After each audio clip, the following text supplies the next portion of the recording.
Pandemi belum berakhir. Pelayanan esensial di puskesmas harus tetap dilaksanakan. Mengapa?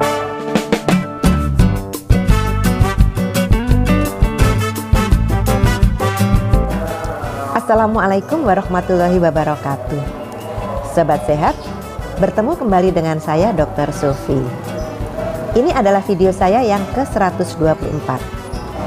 Mulai video 124 dan beberapa video berikutnya akan membahas tentang petunjuk teknis pelayanan puskesmas pada masa pandemi COVID-19 yang dikeluarkan oleh Kementerian Kesehatan RI tahun 2020. Kita akan membahas dulu pendahuluan juknis ini karena ada beberapa yang nanti kita akan pecah-pecah menjadi beberapa video. Video 124 ini adalah video yang pertama dari beberapa video yang disiapkan untuk membahas petunjuk teknis pelayanan puskesmas pada masa pandemi COVID-19. Sobat sehat, ini saya akan sampaikan ada pesan dari Presiden Jokowi berikut ini. Kita akan dapat mengalahkan pandemi COVID-19 dengan disiplin dan gotong royong. Yuk kita bahas tentang apa saja latar belakang, tujuan, ruang lingkup, dan sasaran dalam pendahuluan juknis pelayanan puskesmas di masa pandemi COVID-19. Pada pendahuluan ini meliputi latar belakang, tujuan, ruang lingkup, dan sasaran. Sekarang kita akan bahas dulu latar belakangnya. COVID-19 merupakan penyakit yang disebabkan oleh virus coronavirus nCoV 2019, merupakan virus jenis baru yang belum pernah diidentifikasi sebelumnya pada manusia. Tanda dan gejala umum infeksi COVID-19 antara lain gejala gangguan pernafasan akut seperti demam, batuk, dan sesak nafas, hingga pada kasus yang berat menyebabkan pneumonia, sindrom pernapasan akut, gagal ginjal, dan bahkan kematian. Manifestasi klinisnya muncul dalam 2 hari hingga 14 hari setelah terjadi pajanan. Hingga saat ini masih diyakini bahwa transmisi penularan COVID-19 adalah melalui droplet dan kontak langsung, kecuali bila ada tindakan medis yang memicu terjadinya aerosol.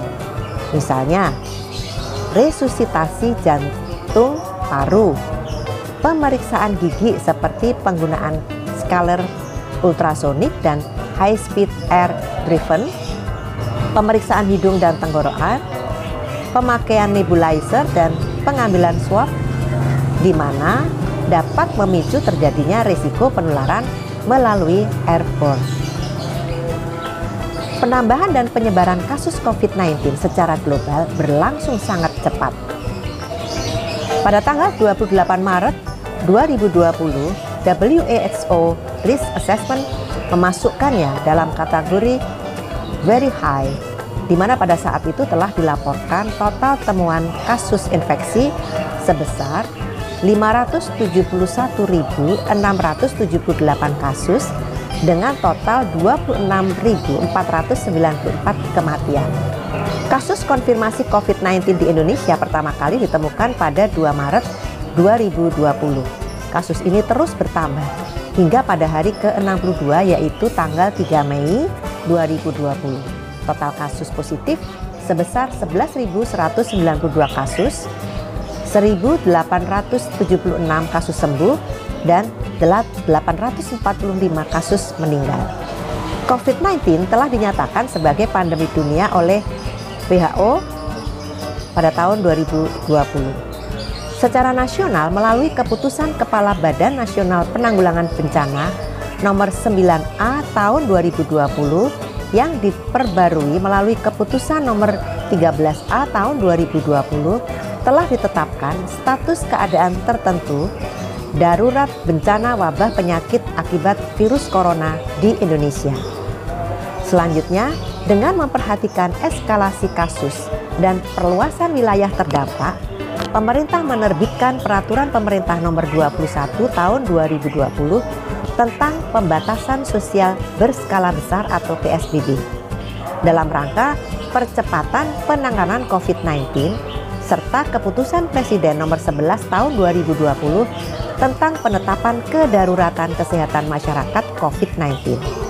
Kemudian diperbarui dengan keputusan Presiden nomor 12 tahun 2020 tentang penetapan bencana non-alam penyebaran COVID-19 sebagai bencana nasional. Angka tersebut memang menunjukkan jumlah kasus yang tinggi.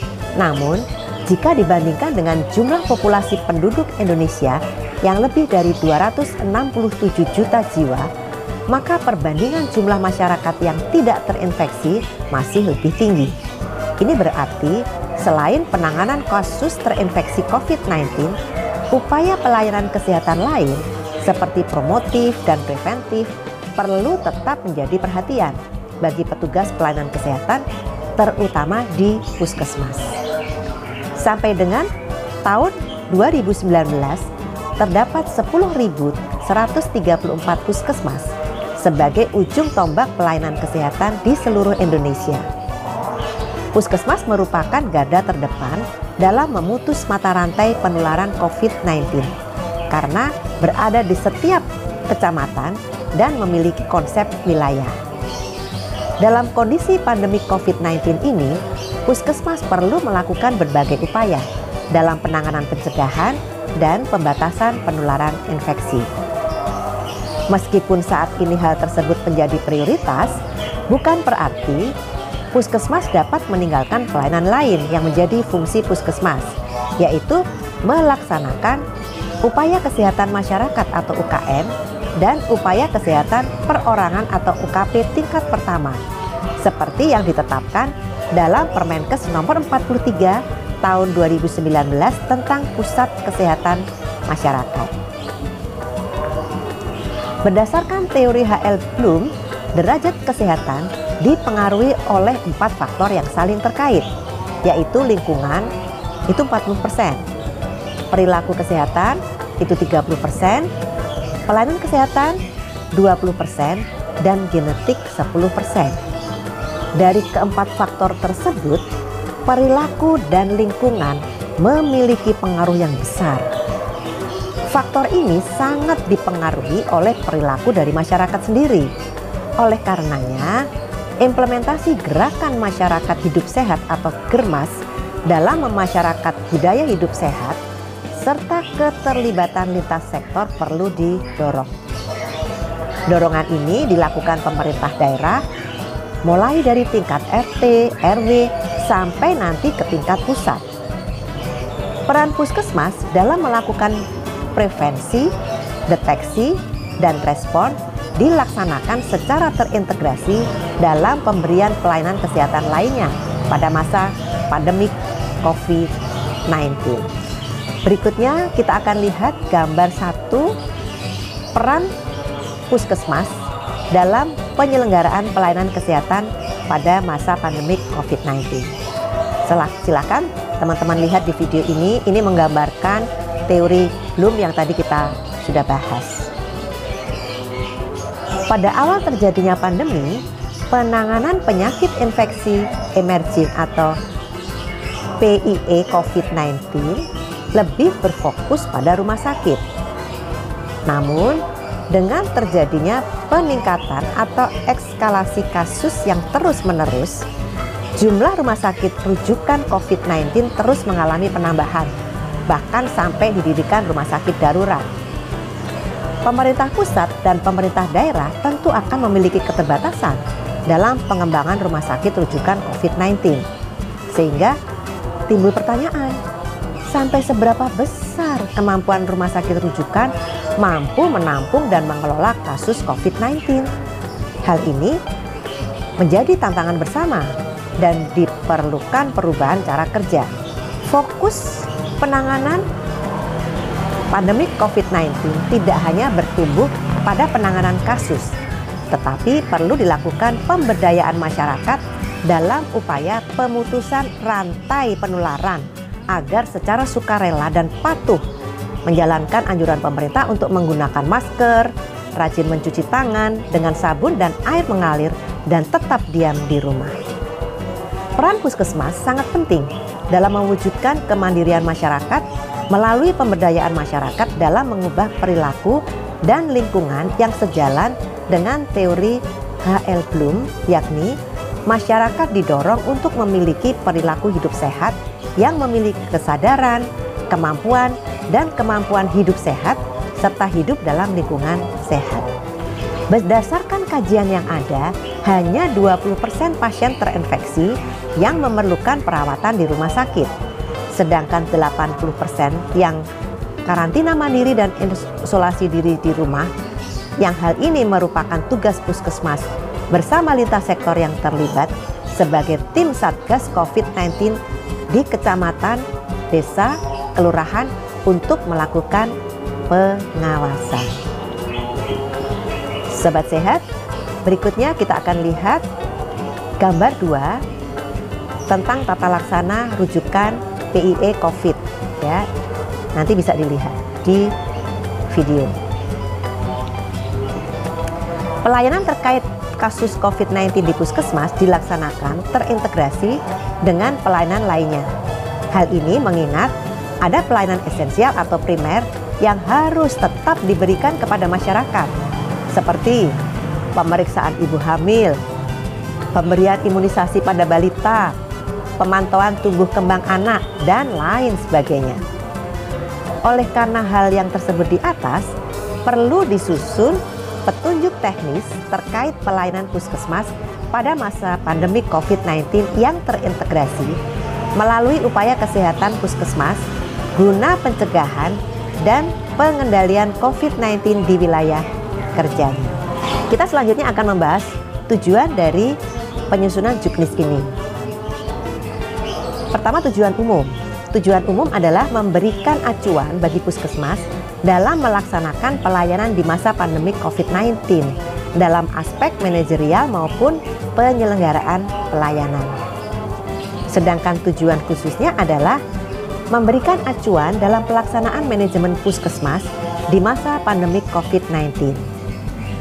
Memberikan acuan pelaksanaan upaya kesehatan masyarakat dan upaya kesehatan perorangan dengan memperhatikan pencegahan dan pengendalian infeksi atau PPI.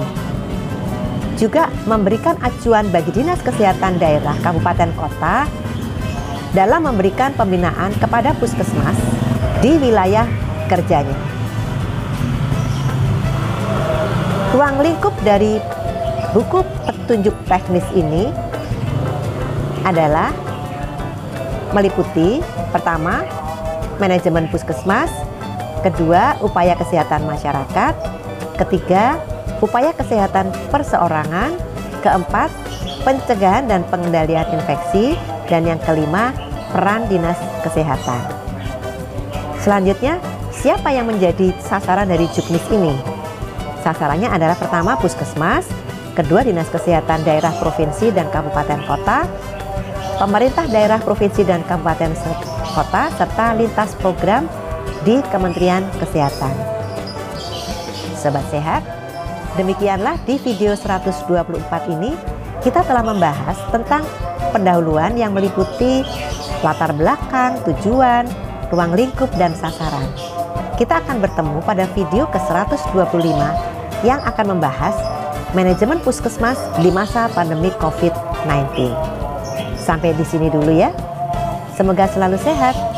Wassalamualaikum warahmatullahi wabarakatuh.